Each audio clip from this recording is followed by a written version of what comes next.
So hello friends, আজকে আমি তোমাদের সঙ্গে শেয়ার করতে চলেছি বিয়েবাড়ির স্টাইলের দই কাতলা। তো আমি কড়াটা বসিয়ে দিয়েছি, বসিয়ে মাছে নুন হলুদ মাখিয়ে আমি তেলের মধ্যে দিয়ে দিলাম, গরম তেলের মধ্যে একটা একটা করে ছাড়বো, যাতে গায়ে গায়ে না লেগে যায় আর যাতে আমি গোটা গোটা তুলতে পারি। তারপরে আমি এখানে মশলাটা রেডি করছি। মিক্সিতে আমি পেঁয়াজ কুচি দিয়ে দিলাম, এখানে রসুন ধুয়ে রেখেছি, রসুন কাঁচা লঙ্কা পেঁয়াজ কুচি দিয়ে পেস্ট করে এটাকে পেস্ট করে নেব। তার মধ্যে এটা মাছটা ভাজা ভাজা হয়ে এসেছে, তুলে নিলাম, আবার একবার মাছ দিয়ে দিলাম কারণ আজকে অনেকগুলো মাছ ছিল। এই যে পেস্টটা রেডি। তারপরে টই মাছের ভাজা তেলের মধ্যে তেজপাতা, শুকনো লঙ্কা, গোটা গরম মশলা ফোড়ন দিলাম। দেওয়ার পর আমি এতে জিরে ফোড়ন দেব, দিয়ে ভালো করে নেড়ে ছেড়ে নেব। ভালো করে নেড়ে ছেড়ে নেব, নেওয়ার পর আমি বাটা মশলাটা এর মধ্যে দিয়ে দেব, যেটা আমি পেঁয়াজ বাটাটা রেখেছি, মানে পেঁয়াজের পেস্টটা যেটা, সেটা আমি দিয়ে দেবো। দেওয়ার পর এটাকে ভালো করে নেড়ে চেড়ে নিতে হবে, নিয়ে এতে ভালো করে ভেজে নেবো, মানে হালকা হালকা করে কষিয়ে নেবো যাতে বলা চলে। তারপরে আমি এরপরে পেস্টটা রেডি করতে চলে যাব। এটা চাপা দিয়ে দেবো। এখানে একটু চালমগজ নিয়েছি, মিক্সিতে দিয়ে দিলাম। তারপর আমি কিছু কাজু নিয়েছি, কাজুর পর কিছু পোস্ত দিয়েছি কিছুটা। যে যতটা বানাবে কোয়ান্টিটি সেই বুঝে তোমাদেরকে দিতে হবে। তো এর মধ্যে আমি একেবারে দইটা অ্যাড করে দিয়েছি, কারণ আমি এতে জল দেবো না, যা হবে এতেই হবে। তারপরে আমি মিক্সিতে এটাকে ভালো করে পেস্ট করে নিয়েছি। এদিকে আমি এতে একটুখানি মশলা দিয়ে দিয়েছি, একটু জিরের গুঁড়ো আর একটু কাশ্মীরি লঙ্কার গুঁড়ো কষিয়ে নিয়ে তারপরে আমি পেস্ট করা মশলাটা দিয়ে দিলাম, যেটা আমি বানালাম এই মুহূর্তে। তো সেটা আমি এর মধ্যে দিয়ে দিলাম, মানে কাজু পোস্ত চালমগজ, ওটা দিয়ে ভালো করে আমি এটাকে নেড়ে ছেড়ে নেবো। এটার কালারটা যাতে আসে, একটু ফেড হয়ে যাবে, যে কালারটা দেখছিলে প্রথমে, তারপর এটা ফেড হয়ে যাবে, যেহেতু টক দই পড়েছে। তো এটা পরে আস্তে আস্তে কালারটা খুলবে, পরে আস্তে আস্তে তেলটা বেরাবে যখন, ভীষণ ভালো লাগবে দেখতে। তো এর মধ্যে আমি এবার একটু নুন অ্যাড করব, কারণ আমি প্রথম থেকে নুনটা দিইনি, নুন অ্যাড করব।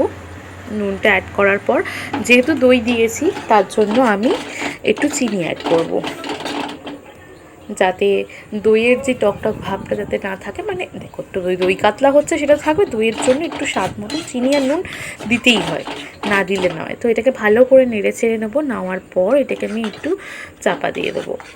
চাপা দিয়ে এর মধ্যে দেখবো তেলটা বেরিয়েছে। এই যে চাপা দেওয়ার পর আমি দেখছি হালকা হালকা তেল বেরিয়েছে। তারপরে আমি ওই দইয়ের জলটাই দিয়ে দিলাম, মানে পেস্টের জলটা দিয়ে আবার ভালো করে নেড়ে ছেড়ে নিলাম। আবার চাপা দিয়ে দিলাম। চাপা দেওয়ার পর এই যে খুলে দেখছি বেশ ভালো কালার এসেছে এবং ভালো তেলটাও বেরিয়ে এসেছে। তারপরে এটাকে নেড়ে ছেড়ে নেব। নেওয়ার পর আমি এতে জল অ্যাড করে দেবো, ভালোভাবে কষিয়ে ভালো করে নেড়ে। তারপরে আমি আমার পরিমাণ মতন, যে যতটা কোয়ান্টিটি বানাবে সেই অনুযায়ী জল দিতে হবে।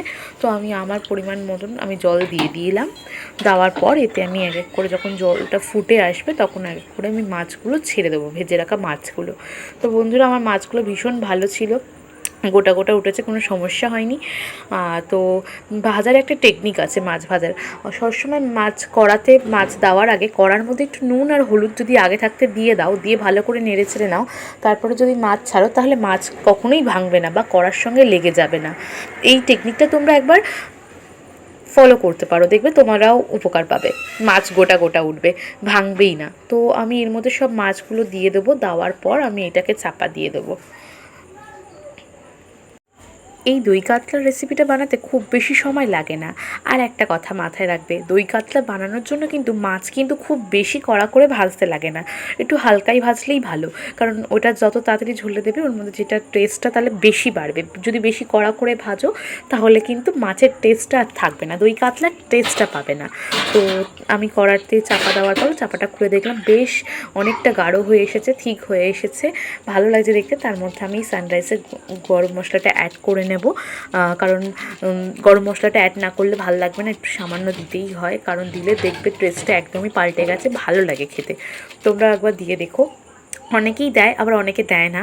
তো এইটা দিলে পুরো একেবারে বিয়েবাড়ির স্টাইলের মতন পুরো তৈরি হয়ে যাবে, খুব কম সময়ে রেডি হয়ে যায়।